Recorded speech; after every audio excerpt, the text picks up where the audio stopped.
10.000 con Jesús, sacerdotes. Queridos amigos, en este 30º domingo del tiempo ordinario, la Iglesia nos presenta el Evangelio según San Lucas, capítulo 18, versículos que van del 9 al 14. Se trata de la extraordinaria parábola del fariseo y el publicano. La parábola inicia con esta introducción que conviene considerar. Dijo también esta parábola a algunos que confiaban en sí mismos, teniéndose por justos y despreciaban a los demás. El punto de partida es que aquellos que se consideran justos, se consideran ya salvados, que no se necesitados de salvación, deben escuchar este mensaje para comprender lo equivocados y alejados de la realidad que se encuentran. Dijo esta parábola sobre algunos que confiando en sí mismos, convencidos, pepoizontas, persuadidos sobre sí mismos, o sea, ya totalmente convencidos de que son lo mejor y de que son justos, desprecian a los demás. Y la parábola comienza así. 2 hombres subieron al templo a orar. Uno era fariseo y el otro publicano. 2 hombres muy distintos. El fariseo, un hombre de Dios que conoce los mandamientos, las leyes, que en principio debe ser piadoso, y el publicano, un hombre pecador, que se ha alejado de Dios de muchos modos, que lleva una vida pública de pecado, que ha defraudado a sus hermanos de muchas maneras. Los personajes son contrapuestos y se espera que la oración sea contrapuesta. Pero la parábola en sí misma presenta como un cambio en la trama, ¿no? Porque describe las 2 oraciones que, lejos de ser la del fariseo aquello correcta y la del publicano decadente, ocurre totalmente al contrario. Comencemos con aquello que se dice de la oración del fariseo. Del fariseo se dice, en primer lugar, se comienza a hablar de su expresión corporal. El fariseo se encuentra erguido y de pie. Se utiliza el verbo histemi, statheis. Está en una posición rígida, erguida. El lenguaje corporal de quien se posiciona con autoconfianza. Puede ponerse de tú a tú delante del altar del Señor y puede hablar, digamos así, con toda serenidad y tranquilidad. Nuestra traducción litúrgica dice que este hombre oraba en su interior. Sin embargo, el texto griego va mucho más allá. Dice pros eauton prosegeuto, que sí significa que oraba en su interior, pero literalmente hacia sí mismo oraba. Por eso su oración era dirigida hacia sí mismo, vuelto a sí mismo. Realmente, por lo tanto, si bien materialmente su oración era a Dios, es decir, aparentemente dirigía palabras a Dios, formalmente, en realidad, nunca sacó la mirada de sí mismo. Disfraza, pues, su oración de autoelogio. El contenido de esta oración confirma esta realidad. El fariseo comienza su oración diciendo: «Oh Dios, te doy gracias». Es una buena manera de empezar a orar. «Oh Dios, te doy gracias». «Oh Theos, Eucharistos soy».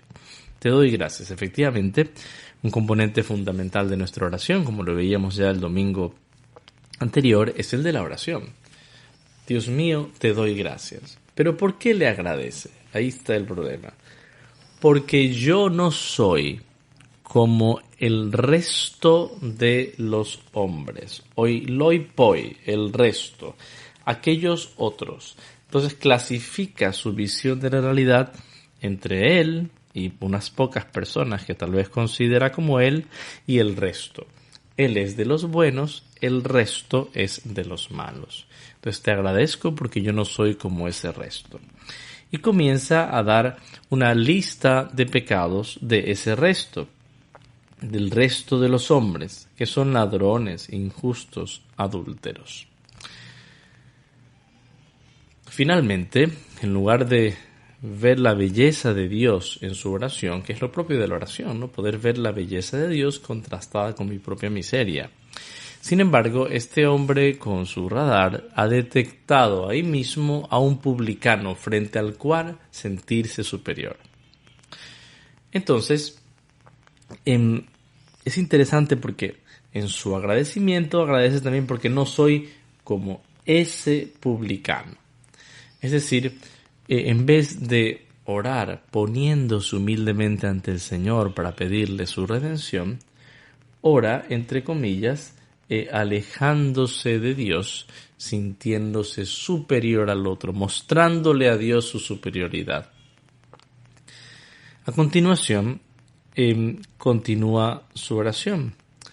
Pero esta oración, lejos de ser una petición a Dios desde su necesidad, desde su ambigüedad, desde su ambivalencia y su pequeñez, se vuelve una acreditación.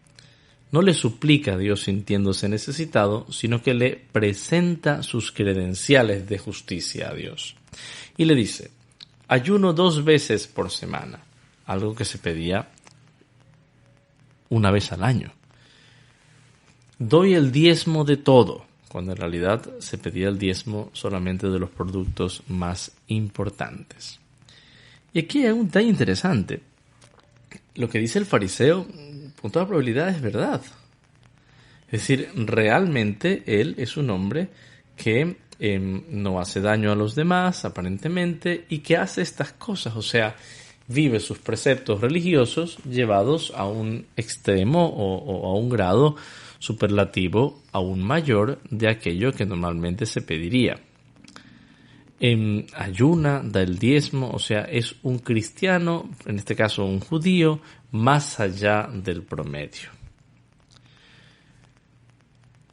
Atención, porque si bien a todos nos parece fea la actitud del fariseo, podríamos fácilmente caer en ella teniendo una especie de neofariseísmo, ¿no?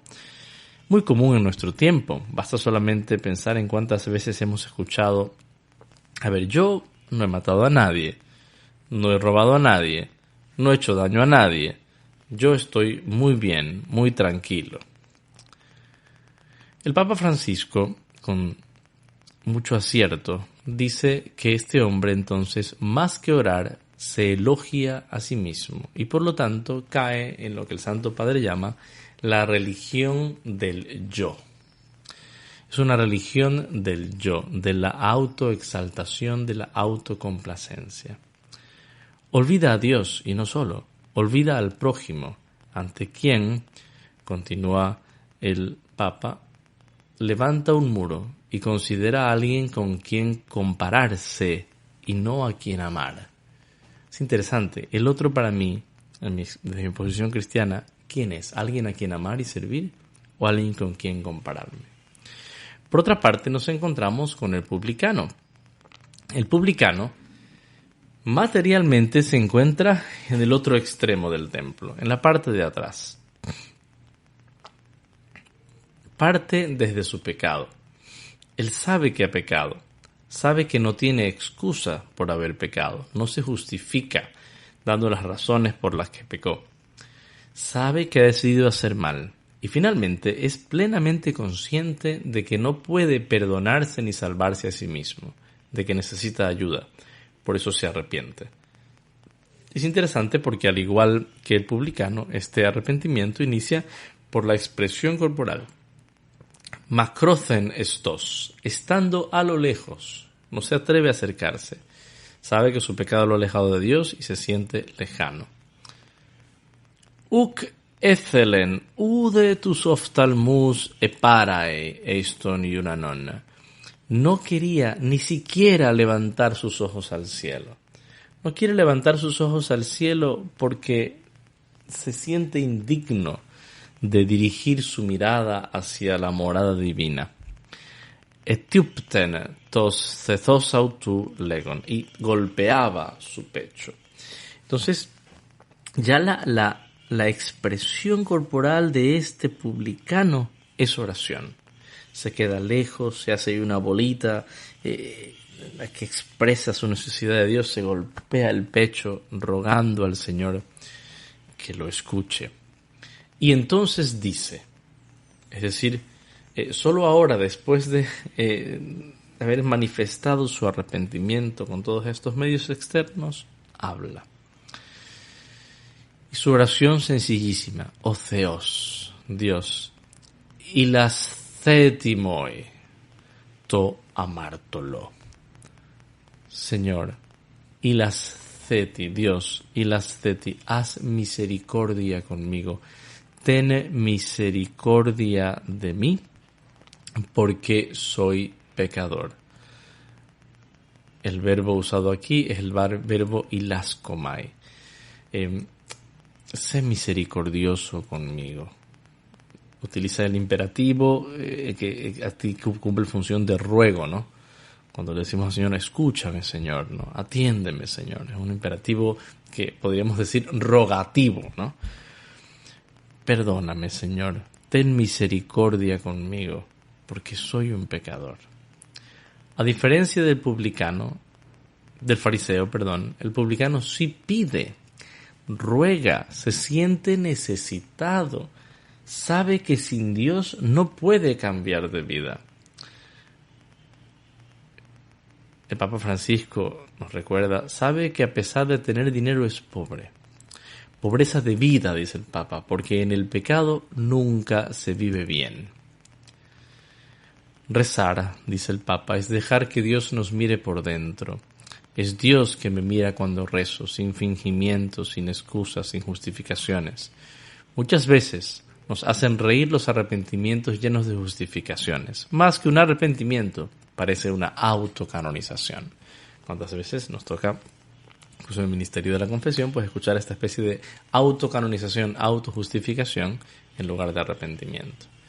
El primer paso para poder vivir en comunión con Dios es sentirnos, sabernos necesitados de salvación. Es la religión de Dios.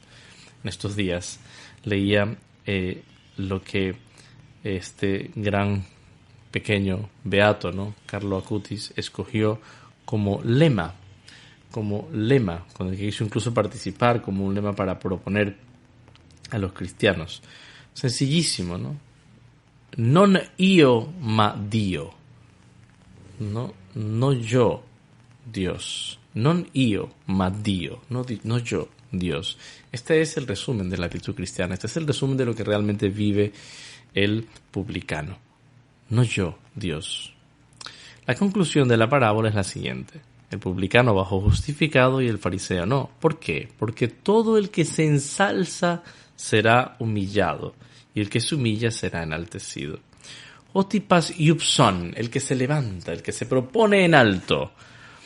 Tapeinocesetai, será rebajado.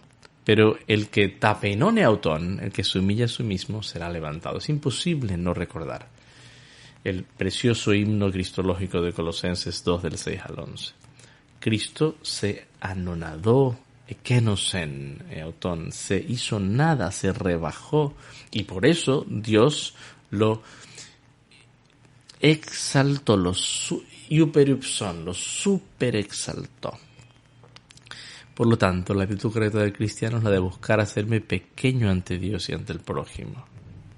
Hacerme pequeño ante Dios, esa oración humilde, serena, sencilla, de la que dice la primera lectura de este domingo. La oración del humilde atraviesa las nubes. Esa oración que atraviesa las nubes porque es una oración humilde, sencilla. Buscar hacerme pequeño también ante el prójimo. Me viene a la mente ese pasaje tan bello de Filipenses 2:3. No actúen por rivalidad ni por vanagloria, considerando cada uno a los demás como superiores a sí mismo.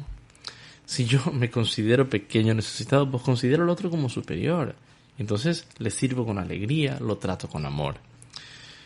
Pidámosle pues a nuestro Señor tener esta humildad del publicano, reconociéndonos pecadores y no sentirnos superiores a los demás. Que Dios los bendiga.